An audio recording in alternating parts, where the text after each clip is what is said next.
Harry Potter and the Half-Blood Prince, Chapter 11, Hermione's Helping Hand.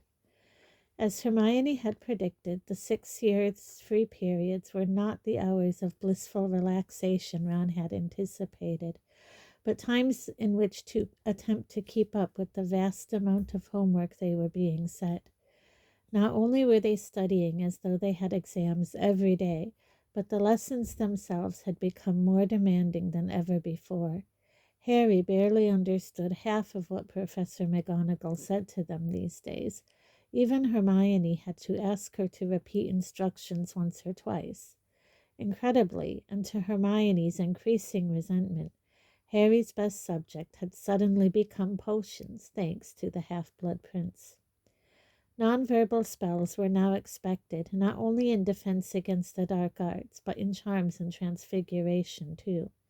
Harry frequently looked over at his classmates in the common room or at mealtimes to see them purple in the face and straining as though they had overdosed on you-know-poo. But he knew that they were really struggling to make spells work without saying incantations aloud. It was a relief to get outside into the greenhouses. They were dealing with more dangerous plants than ever in herbology, but at least they were still allowed to swear loudly if the venomous tentacula seized them unexpectedly from behind. One result of their enormous workload and the frantic hours of practicing nonverbal spells was that Harry, Ron, and Hermione had so far been unable to find time to go and visit Hagrid. He had stopped coming to meals at the staff table, an ominous sign, and on the few occasions when they had passed him in the corridors or out in the grounds, he had mysteriously failed to notice them or hear their greetings. "We've got to go and explain," said Hermione, looking up at Hagrid's huge empty chair at the staff table the following Saturday after breakfast. "We've got Quidditch tryouts this morning," said Ron, "and we're supposed to be practicing that Aguamenti charm for Flitwick. Anyway, explain what? How are we going to tell him we hated his stupid subject?" "We didn't hate it," said Hermione.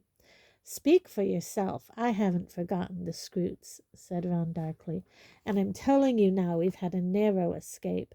You didn't hear him going on about his gormless brother. We'd have been teaching Grop how to tie his shoelaces if we'd stayed." "I hate not talking to Hagrid," said Hermione, looking upset. "We'll go down after Quidditch," Harry assured her. He, too, was missing Hagrid, although, like Ron, he thought that they were better off without Grop in their lives.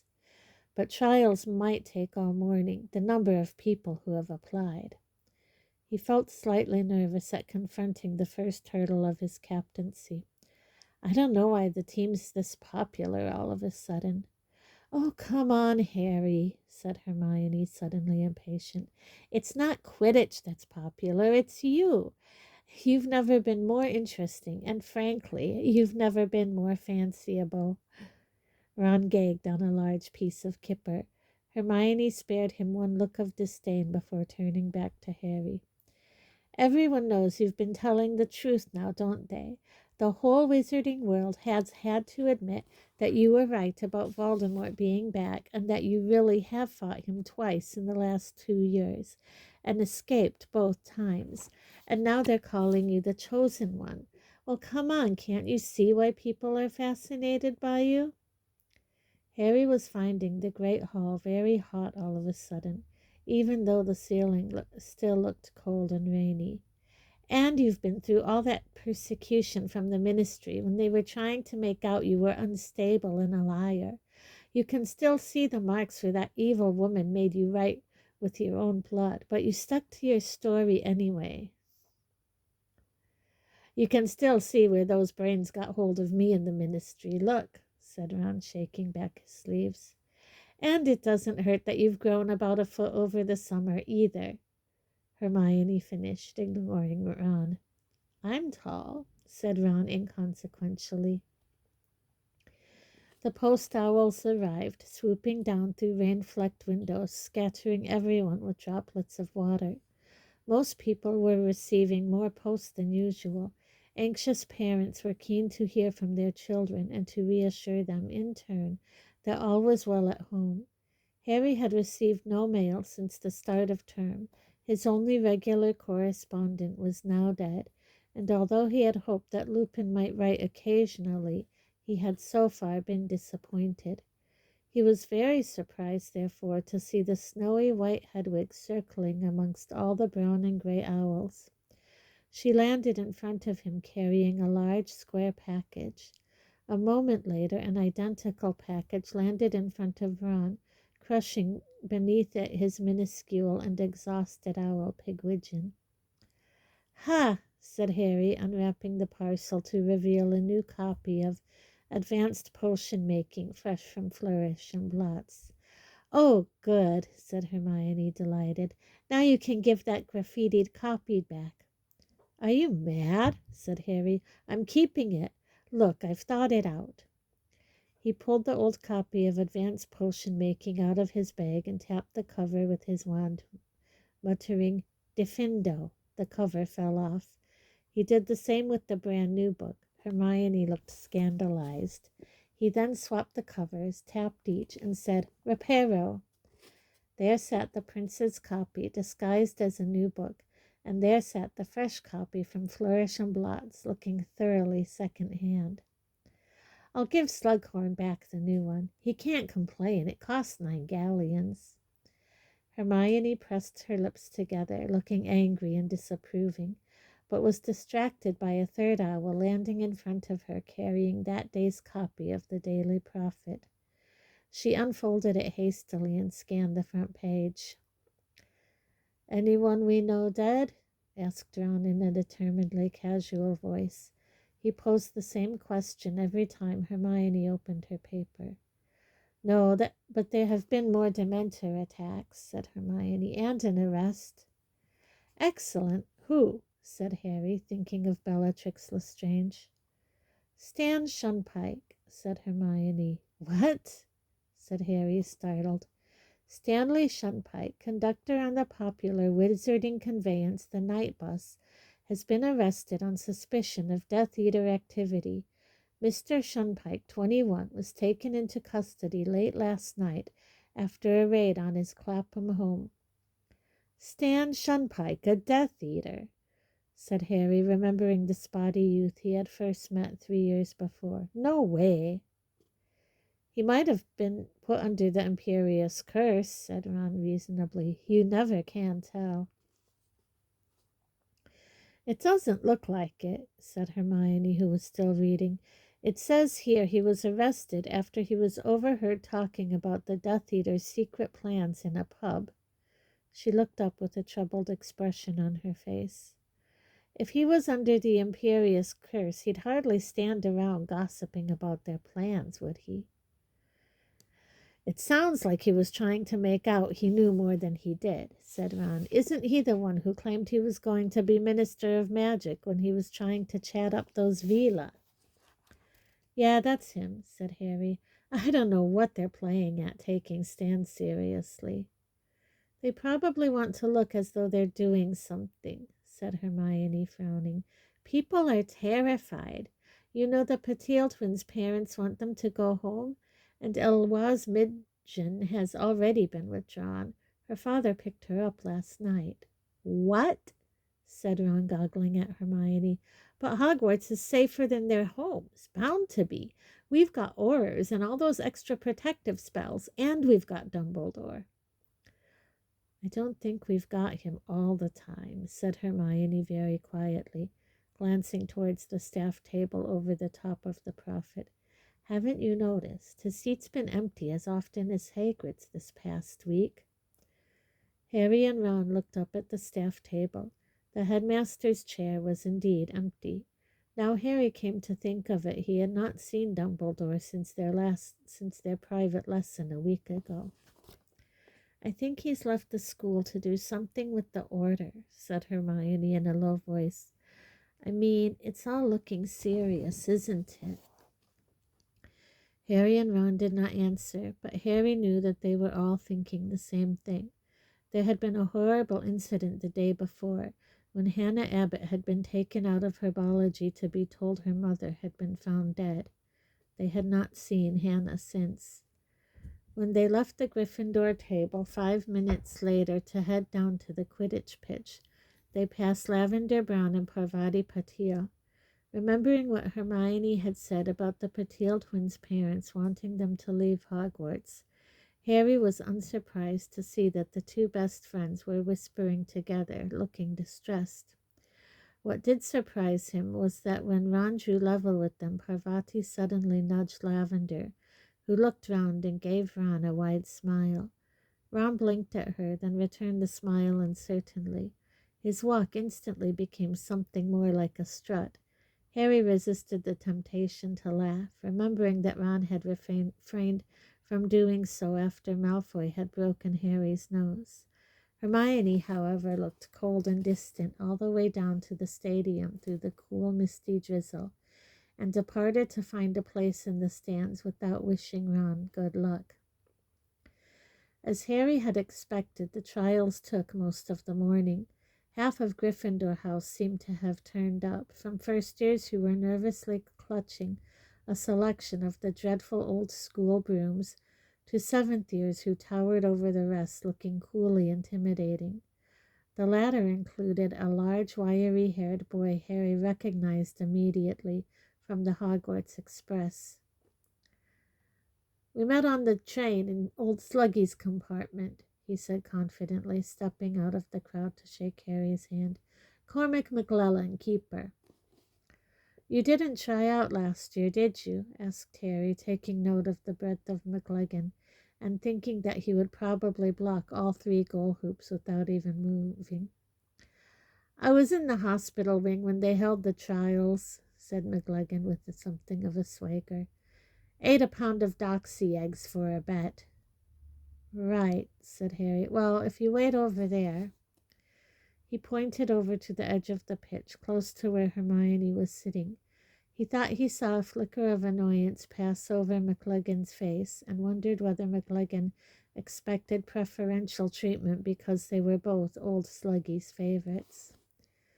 Harry decided to start with a basic test, asking all applicants for the team to divide into groups of 10 and fly once around the pitch. This was a good decision. The first 10 was made up of first-years, and it could not have been plainer that they had hardly ever flown before. Only one boy managed to remain airborne for more than a few seconds, and he was so surprised he promptly crashed into one of the goalposts. The second group comprised 10 of the silliest girls Harry had ever encountered, who, when he blew his whistle, merely fell about giggling and clutching each other. Romilda Vane was amongst them. When he told them to leave the pitch, they did so quite cheerfully, and went to sit in the stands to heckle everyone else. The third group had a pile-up halfway around the pitch. Most of the fourth group had come without broomsticks. The fifth group were Hufflepuffs. "If there's anyone else here who's not from Gryffindor," roared Harry, who was starting to get seriously annoyed, "leave now, please." There was a pause, then a couple of little Ravenclaws went sprinting off the pitch, snorting with laughter. After 2 hours, many complaints, and several tantrums, one involving a crashed Comet 260 and several broken teeth, Harry had found himself 3 chasers. Katie Bell returned to the team after an excellent trial, a new find called Demelza Robbins, who was particularly good at dodging bludgers, and Ginny Weasley, who had outflown all the competition and scored 17 goals to boot. Pleased though he was with his choices, Harry had also shouted himself hoarse at the many complainers, and was now enduring a similar battle with the rejected beaters. "That's my final decision, and if you don't get out of the way for the keepers, I'll hex you," he bellowed. Neither of his chosen beaters had the old brilliance of Fred and George, but he was still reasonably pleased with them. Jimmy Peakes, a short but broad-chested third-year who had managed to raise a lump the size of an egg on the back of Harry's head with a ferociously hit bludger, and Richie Coote, who looked weedy but aimed well. They now joined the spectators in the stands to watch the selection of their last team member. Harry had deliberately left the trial of the keepers until the last, hoping for an emptier stadium and less pressure on all concerned. Unfortunately, however, all the rejected players and a number of people who had come down to watch after a lengthy breakfast had joined the crowd by now, so that it was larger than ever. As each keeper flew up to the goal hoops, the crowd roared and jeered in equal measure. Harry glanced over at Ron, who had always had a problem with nerves. Harry had hoped that winning their final match last term might have cured it, but apparently not. Ron was a delicate shade of green. None of the first 5 applicants saved more than 2 goals apiece. To Harry's great disappointment, Cormac McLaggan saved 4 penalties out of 5. On the last one, however, he shot off in completely the wrong direction. The crowd laughed and booed, and McLaggan returned to the ground, grinding his teeth. Ron looked ready to pass out as he mounted his clean sweep 11. "Good luck!" cried a voice from the stands. Harry looked around, expecting to see Hermione, but it was Lavender Brown. He would have quite liked to have hidden his face in his hands, as she did a moment later, but thought that as the captain he ought to show slightly more grit, so turned to watch Ron do his trial. Yet he need not have worried. Ron saved 1, 2, 3, 4, 5 penalties in a row. Delighted and resisted joining in the cheers of the crowd with difficulty, Harry turned to McLaggan to tell him that, most unfortunately, Ron had beaten him, only to find McLaggan's red face inches from his own. He stepped back hastily. "His sister didn't really try," said McLaggan menacingly. There was a vein pulsing in his temple like the one Harry had often admired in Uncle Vernon's. "She gave him an easy save." "Rubbish," said Harry coldly. "That was the one he nearly missed." McLaggan took a step nearer Harry, who stood his ground this time. "Give me another go." "No," said Harry, "you've had your go. You saved 4. Ron saved 5. Ron's keeper. He won it fair and square. Get out of my way." He thought for a moment that McLaggan might punch him, but he contented himself with an ugly grimace and stormed away, growling what sounded like threats to thin air. Harry turned round to find his new team beaming at him. "Well done," he croaked. "You flew really well." "You did brilliantly, Ron." This time it really was Hermione running towards them from the stands. Harry saw Lavender walking off the pitch, arm in arm with Parvati, a rather grumpy expression on her face. Ron looked extremely pleased with himself, and even taller than usual, as he grinned around at the team and at Hermione. After fixing the time of their first full practice for the following Thursday, Harry, Ron, and Hermione bade goodbye to the rest of the team and headed off toward Hagrid's. A watery sun was trying to break through the clouds now, and it had stopped drizzling at last. Harry felt extremely hungry. He hoped there would be something to eat at Hagrid's. "I thought I was going to miss that 4th penalty," Ron was saying happily. "Tricky shot from Demelza, did you see? Had a bit of a spin on it." Yes, you were magnificent," said Hermione, looking amused. "I was better than that McLaggan anyway," said Ron in a highly satisfied voice. "Did you see him lumbering off in the wrong direction on his 5th? Looked like he'd been confounded." To Harry's surprise, Hermione turned a very deep shade of pink at these words. Ron noticed nothing. He was too busy describing each of his other penalties in loving detail. The great gray hippogriff, Buckbeak, was tethered in front of Hagrid's cabin. He clicked his razor-sharp beak at their approach and turned his huge head towards them. "Oh dear," said Hermione nervously. "He's still a bit scary, isn't he?" "Come off it. You've ridden him, haven't you?" said Ron. Harry stepped forwards and bowed low to the hippogriff without breaking eye contact or blinking. After a few seconds, Buckbeak sank into a bow too. "How are you?" Harry asked him in a low voice, moving forwards to stroke the feathery head. Missing him? But you're okay here with Hagrid, aren't you? Oi! Said a loud voice. Hagrid had come striding round the corner of his cabin wearing a large flowery apron and carrying a sack of potatoes. His enormous boarhound Fang was at his heels. Fang gave a booming bark and bounded forwards. Get away from him! He'll have your fingers! Oh, it's you lot. Fang was jumping up at Hermione and Ron, attempting to lick their ears. Hagrid stood and looked at them all for a split second, then turned and strode into his cabin, slamming the door behind him. Oh dear, said Hermione, looking stricken. Don't worry about it, said Harry grimly. He walked over to the door and knocked loudly. Hagrid, open up. We want to talk to you. There was no sound from within. If you don't open the door, we'll blast it open, Harry said, pulling out his wand. Harry, said Hermione, sounding shocked, you can't possibly. Yeah, I can, said Harry. Stand back.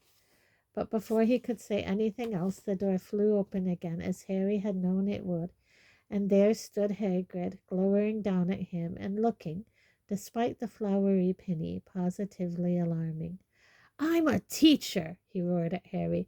A teacher, Potter. How dare you threaten to break down my door? I'm sorry, sir, said Harry, emphasizing the last word as he stowed his wand inside his robes. Hagrid looked stunned. Since when have you called me sir? Since when have you called me Potter? Oh, very clever, growled Hagrid. Very amusing. That's me outsmarted, isn't it? All right, come in then, you ungrateful little. Mumbling darkly, he stood back to let them pass. Hermione scurried in after Harry, looking rather frightened. Well, said Hagrid grumpily, as Harry, Ron, and Hermione sat down around his enormous wooden table. Fang lay his head immediately upon Harry's knee and drooling all over his robes. What's this, feeling sorry for me? Reckon I'm lonely or summit? No, said Harry at once. We wanted to see you. We've missed you, said Hermione tremulously. Missed me, have ya? Snorted Hagrid. Yeah, right. He stomped around, brewing up tea in his enormous copper kettle, muttering all the while. Finally, he slammed down 3 bucket-sized mugs of mahogany brown tea in front of them, and a plate of his rock cakes. Harry was hungry enough even for Hagrid's cooking, and took one at once. Hagrid, said Hermione timidly when he joined them at the table, and started peeling his potatoes with a brutality that suggested that each tuber had done him a great personal wrong. We really wanted to carry on with Care of Magical Creatures, you know. Hagrid gave another great snort. Harry rather thought some bogies landed on the potatoes and was inwardly thankful that they were not staying for dinner. We did, said Hermione, but none of us could fit it into our timetables. Yeah, right, said Hagrid again. There was a funny squelching sound, and they all looked around. Hermione let out a tiny shriek, and Ron leaped out of his seat and hurried around the table, away from the large barrel standing in the corner that they had only just noticed. It was full of what looked like foot-long maggots, slimy, white, and writhing. What are they, Hagrid? Asked Harry, trying to sound interested rather than revolted, but putting down his rock cake all the same. Just giant grubs, said Hagrid. And they grow into, said Ron, looking apprehensive. They won't grow into nothin', said Hagrid. I got 'em to feed to Aragog. And without warning, he burst into tears. Hagrid, cried Hermione, leaping up, hurrying around the table, the long way to avoid the barrel of maggots, and putting an arm around his shaking shoulders. What is it? It's him, gulped Hagrid, his beetle-black eyes streaming as he mopped his face with his apron. It's Aragog. I think he's dying. He got ill over the summer, and he's not getting better. I don't know what I'll do if he... We've been together so long. Hermione patted Hagrid's shoulder, looking at a complete loss for anything to say. Harry knew how she felt. He had known Hagrid to present a vicious baby dragon with the teddy bear, seen him croon over giant scorpions with suckers and stings, attempt to reason with his brutal giant of a half-brother. But this was perhaps the most incomprehensible of all his monster fancies, the gigantic talking spider Aragog, that dwelt deep in the forbidden forest, and which he and Ron had only narrowly escaped 4 years previously. Is there anything we can do? Hermione asked, ignoring Ron's frantic grimaces and head shakings. I don't think there is, Hermione, choked Hagrid, attempting to stem the flood of his tears. See, the rest of the tribe, Aragog's family, they're getting a bit funny now he's ill, bit restive. Yeah, I think we saw a bit of that side of them, said Ron in an undertone. I don't reckon it'd be safe for anyone but me to go near the colony at the Mow.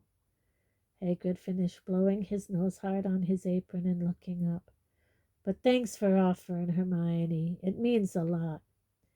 After that, the atmosphere lightened considerably, for although neither Harry nor Ron had shown any inclination to go and feed giant grubs to a murderous gargantuan spider, Hagrid seemed to take it for granted that they would have liked to have done, and became his usual self once more. I always knew you'd find it hard to squeeze me into your timetables, he said gruffly, pouring them more tea, even if you applied for time-turners. We couldn't have done, said Hermione. We smashed the entire stock of Ministry time-turners when we were there in the summer. It was in the Daily Prophet. Ah, well then, said Hagrid, there's no way you could have done it. I'm sorry I've just been worried about Aragog, and I did wonder whether if Professor Grubbly Plank had been teaching you. At which all three of them stated categorically and untruthfully that Professor Grubbly Plank, who had substituted for Hagrid a few times, was a dreadful teacher, with the result that by the time Hagrid waved them off the premises at dusk, he looked quite cheerful. I'm starving, said Harry once the door had closed behind them and they were hurrying through the dark and deserted grounds. He had abandoned the rock cake after an ominous cracking noise from one of his back teeth. And I've got that detention with Snape tonight. I haven't got much time for dinner. As they came into the castle, they spotted Cormac McLaggen entering the great hall. It took him 2 attempts to get through the doors. He ricocheted off the frame on the first attempt. Ron merely guffawed gloatingly and strode off into the hall after him. But Harry caught Hermione's arm and held her back. What? Said Hermione defensively. If you ask me, said Harry quietly, McLaggen looks like he was confounded, and he was standing right in front of where you were sitting. Hermione blushed. Oh, all right, I did it, she whispered. But you should have heard the way he was talking about Ron and Ginny. Anyway, he's got a nasty temper. You saw how he reacted when he didn't get in. You wouldn't have wanted someone like that on the team. No, said Harry. No, I suppose that's true. But wasn't that dishonest, Hermione? I mean, you're a prefect, aren't you? Oh, be quiet, she snapped as he smirked. What are you two doing? Demanded Ron, reappearing in the doorway to the great hall and looking suspicious. Nothing, said Harry and Hermione together, and they hurried after Ron. The smell of roast beef made Harry's stomach ache with hunger, but they had barely taken 3 steps towards the Gryffindor table when Professor Slughorn appeared in front of them, blocking their path. Harry, just the man I was hoping to see, he boomed genially, twiddling the ends of his walrus mustache and puffing out his enormous belly. I was hoping to catch you before dinner. What do you say to a spot of supper tonight in my rooms instead? We're having a little party, just a few rising stars. I've got McLaggen coming, and Zabini, the charming Melinda Bobbin. I don't think you know her? Her family owns a large chain of apothecaries, And of course, I hope very much that Miss Granger will favor me by coming too. Slughorn made Hermione a little bow as he finished speaking. It was as though Ron was not present. Slughorn did not so much as look at him. I can't come, Professor, said Harry at once. I've got a detention with Professor Snape. Oh, dear, said Slughorn, his face falling comically. Dear, dear, I was counting on you, Harry. Well, now, I'll just have to have a word with Severus and explain the situation. I'm sure I'll be able to persuade him to postpone your detention. Yes, I'll see you both later. He bustled away out of the great hall. He's got no chance of persuading Snape, said Harry the moment Slughorn was out of earshot. This detention's already been postponed once. Snape did it for Dumbledore, but he won't do it for anyone else. Oh, I wish you could come. I don't want to go on my own, said Hermione anxiously. Harry knew that she was thinking about McLaggen. I doubt you'll be alone. Ginny'll probably be invited, snapped Ron, who did not seem to have taken kindly to being ignored by Slughorn. After dinner they made their way back to Gryffindor Tower. The common room was very crowded, as most people had finished dinner by now, but they managed to find a free table and sat down. Ron, who had been in a bad mood ever since the encounter with Slughorn, folded his arms and frowned at the ceiling. Hermione reached out for a copy of the Evening Prophet, which somebody had left abandoned on a chair.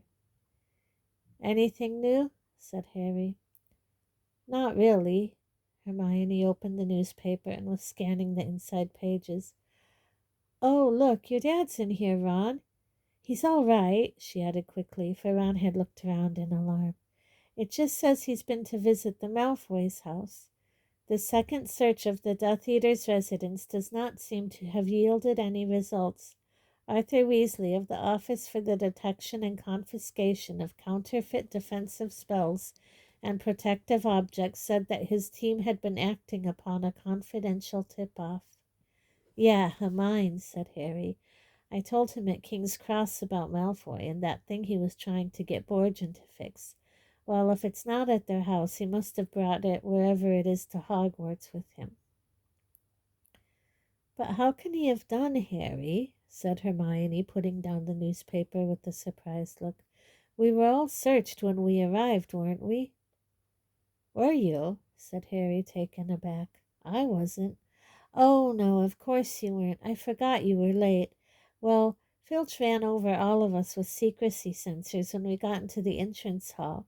Any dark object would have been found. I know for a fact Crabbe had a shrunken head confiscated. So you see, Malfoy can't have brought in anything dangerous. Momentarily stymied, Harry watched Ginny Weasley playing with Arnold the Pygmy Puff for a while, before seeing a way around this objection. Someone sent it to him by owl, then, he said. His mother or someone. All the owls are being checked, too, said Hermione. Filch told us so when he was jabbing those secrecy sensors everywhere he could reach. Really stumped this time, Harry found nothing else to say. There did not seem to be any way Malfoy could have brought a dangerous or dark object into the school. He looked hopefully at Ron, who was sitting with his arms folded, staring over at Lavender Brown. Can you think of any way, Malfoy? Oh, drop it, Harry, said Ron. Listen, it's not my fault. Slughorn invited Hermione and me to his stupid party. Neither of us wanted you to go, you know, said Harry, firing up. Well, as I'm not invited to any parties, said Ron, getting to his feet again, I think I'll go to bed. He stomped off towards the door to the boys' dormitories, leaving Harry and Hermione staring at him. Harry, said the new chaser, Demelza Robbins, appearing suddenly at his shoulder, I've got a message for you. From Professor Slughorn? Asked Harry, sitting up hopefully. No, from Professor Snape, said Demelza. Harry's heart sank. He says you're to come to his office at 8:30 tonight to do your detention, no matter how many party invitations you received. And he wanted you to know you'll be sorting out rotten flower worms from good ones to use in potions, and he says there's no need to bring protective gloves." "Right," said Harry grimly. "Thanks a lot, Donalsa."